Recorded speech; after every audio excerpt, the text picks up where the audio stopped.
Kim Chu, inaawitan na para sumabak sa international scene. Nakakabahala at nakakalungkot para kay Paolo. Ayaw na nga talagang paawat ng co-founder, president, at CEO ng KC Global Media Entertainment, na si George Chien, sa isang opportunity sa multimedia idol na si Kim Chu. Narito at panoorin natin.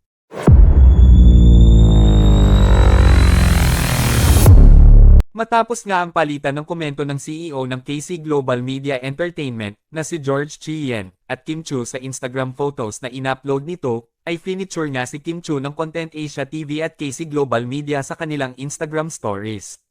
At maliban nga doon, ay na-feature nga din ang ating Chinite Princess sa Instagram story ng mismong personal account ni George Chien. At according kay Sir George, I agree Janine Stein. Chinite Princess is a glamorous princess.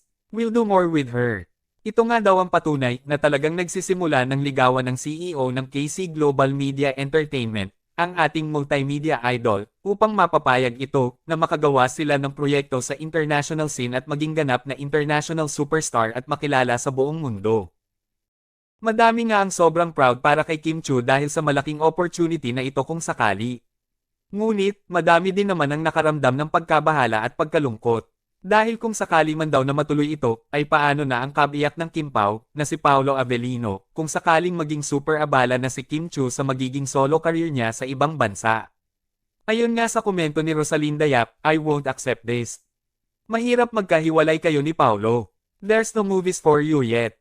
Discuss with Paolo first. He's part of your life. Your journey together is very important. Think a million times before you commit, please. Kayo, anong masasabi nyo tungkol dito? Just comment down below.